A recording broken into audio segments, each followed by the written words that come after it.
Hey guys, I hope you're having a wonderful time of day, whatever time of day it is there for you. Today, we are going to be talking about how I lay out my planner. So I've been using paper planners since as far as I can remember, probably in high school, which is like 20 years ago. I've been through a lot of them, and this is the one I'm currently using right now. In here, I actually don't have anything for a schedule, and that's because I've kind of switched to online for doing any sort of scheduling. I use a combination of like Todoist and Sunsama and also Google Calendar, and then the various businesses I work for that I contract out to, they use things like Trello, Asana, and Monday. So yeah, this is what I'm using right now as a paper planner. This is the LV paper planner that I got last year. So it's just the planner itself. It's not the papers in there. Most of the papers and stuff in here I got from Infinite Lotus. So this was a treat for me. My husband got it for me, and yeah, I've been really enjoying it. It's really nice. Stays open pretty well. I haven't had it for that long. So I did get it embossed with my initials. So Tay, which you can also see down here, that's my maiden name. It's not my married name, but it is the name I usually go by while working. And so the first thing we have in here is a little planner owner card. I'm undecided if I'm gonna keep this in here. It's kind of more just for if I lose this, but I don't really bring this too many places. It usually just goes to work and stays at home, and I usually work from home. So I haven't filled out anything in here just because some of it could be like some personal information. So everything you're gonna see is gonna be all blank pages. This was from Infinite Lotus. I got this custom made, so I got my initials here and my name, and there was also an option to do something up here as well. And so this is just my cover page where we kind of start out. This here is the dividers that I got. And then I always have a dashboard right after. So you can see the dividers. I custom made these as well to suit what I was gonna use this for. So it's goals, wellness, finance, wish lists, passwords, and notes. And we'll kind of go through each of those and what the inserts are. First for goals, this is just the beginning and it's only going to get better from here. I thought this was a really cute little dashboard, little saying to have in front of goals. And again, this was from Infinite Lotus, and so were these inserts. The first insert here is the goal planning insert. And so going through it, it has details and why, so what your goal is, a little checkbox for if you've achieved it, a start date, a finish date, a reward, any research or strategy, action steps, and then reflection.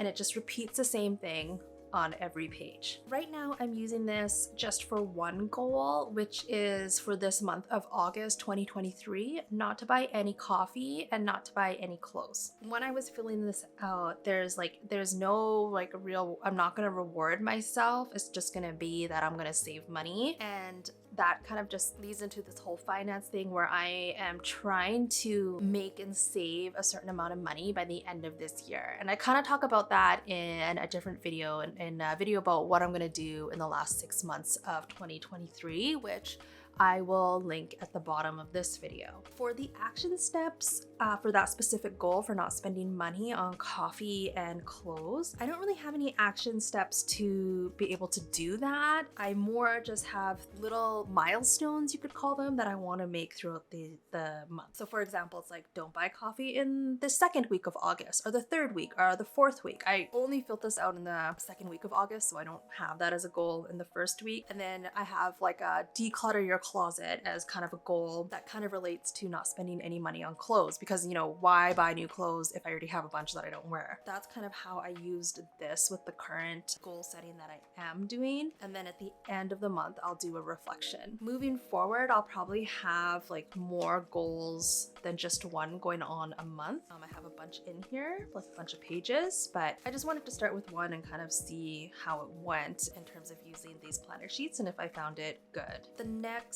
part I have is wellness. Again, right after that, I have a cute little dashboard. It says Conquer from Within. And the reason why I kind of use dashboards is because I find that it helps with, just in case I leave this open, not that I'm bringing this anywhere super important, but you know, maybe I don't want my colleague to see things I'm working on.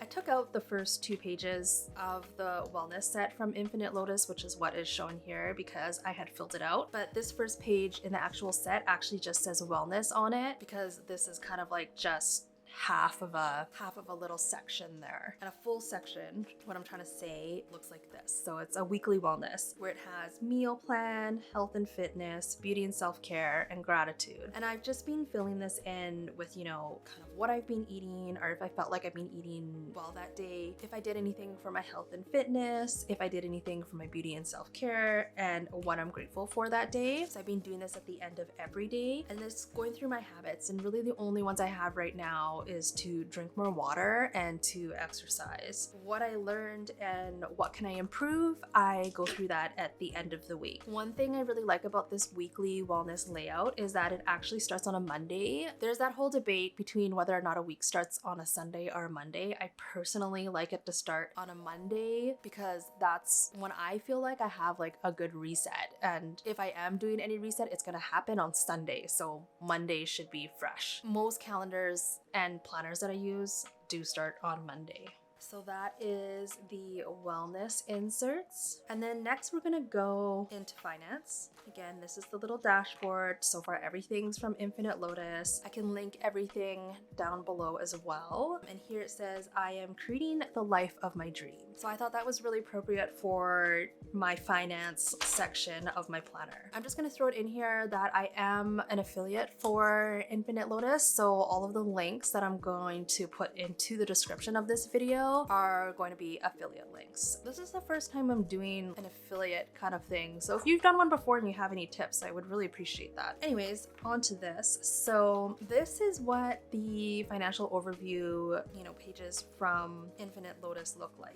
And, I don't think I mentioned this earlier, but this is the personal size planner. I'm going to write in the description what LV calls it because they don't call it personal. It's either GM or MM, and I can't quite remember which one it is now, but it'll be down in the description. If you are buying any inserts, you want the personal size. So this financial overview, it has the month. I usually just put a little circle and then the year. Income. So this layout works really well for me because there's various sources, and because I generally work as a contractor, I do have various sources of income. And then it has the forecasted and the actual, and then expenses. It has a bunch of different categories. For myself, what I do is I just kind of categorize it into business expenses, and then all my personal expenses I break down a little bit into like kids or clothing, food, big groups like that, just so I can get a really high overview of what I'm spending and where it's going. And actually, when I looked at that this past month, that's how I set my goal for August. Looking at my spending from July was how I set my goal for August of not buying coffee and not buying clothing, because I felt like a lot of my expenses were going to that. So I do always think it's a good idea to have a high level overview of your finances. And this one here is also different on the back side, where it has a section for savings and a final balance and then notes. So one thing that I don't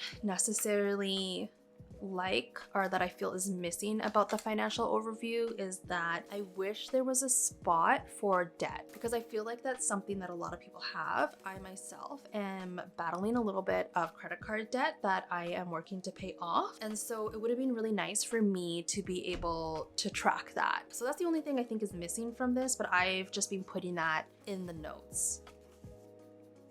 The next part is the wish list. Stay simple, stay true. I have not used this yet because, like I just mentioned, I'm trying to pay off my credit cards first. There isn't like a lot on my credit card, but every single month you're gonna have some debt because you've used your credit card, and I like to track how much that is and how much I pay off, whether that be more or less or just breaking even. So because one of my overarching goals for the last 6 months of the year is to make and save an X amount of money, I haven't been using the wish list because I want most of that income that I get to go just into savings and into investments, which is like a whole other huge topic. So I'm not gonna go into that. The reason why I bought this is because because I love to shop, and sometimes I feel like I make these random purchases. Like I'll go out and I'll be like, oh, I really like that, and then I'll buy it, but I don't think about the bigger picture about something that I may want that cost, you know, way more than the $20 item that I'm buying. But you know, if I buy five $20 items, that's $100 that I'm spending that I could have spent on something I really want. So having a wish list to me just makes me like more mindful about my purchases and, you know, paying attention to what my bigger goals, my bigger expenses, and the bigger things that I want are. Anyways, that is the wish list. And then I have the password section.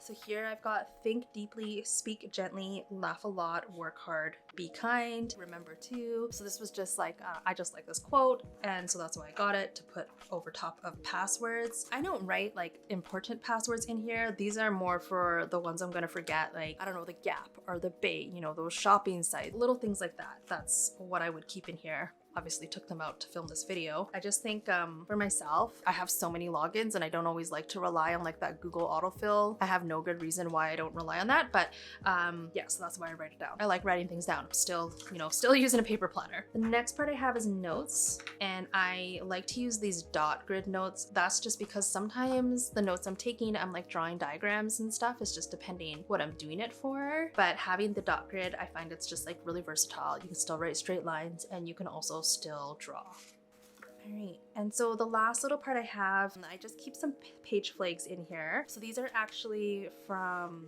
cloth and paper. I have a bunch of them, and I really like them because they are like a little bit transparent. I don't know if you can tell in camera, but they're just a little bit transparent, which I think makes it nice. And then I have these little memo cards. Let's see if I can get one out here. So I have these little memo cards, which I will obviously use to write a memo, and then I will often stick them just in here or like in these pockets here, and etc. And then back in here, these are also from cloth and paper. I have these little like transparent tabs that I do sometimes use, not always in the planner, sometimes in the planner, but also on other documents and etc. I really like these. I just find them really useful. The only thing is you can't write on them with a gel pen. So I usually have a ballpoint pen in my pencil case with me while I am working or wherever I am, just so that I can use these and any other transparent page flags that I may be using.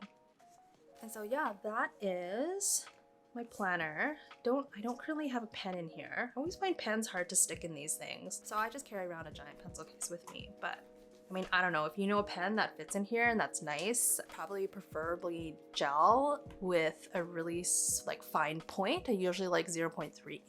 And you know it fits in here and you have a recommendation, please let me know. That would be cool. But yeah, that is my planner. So that's how I'm using it. And yeah, if you have any questions, just let me know. And thanks for watching. Bye.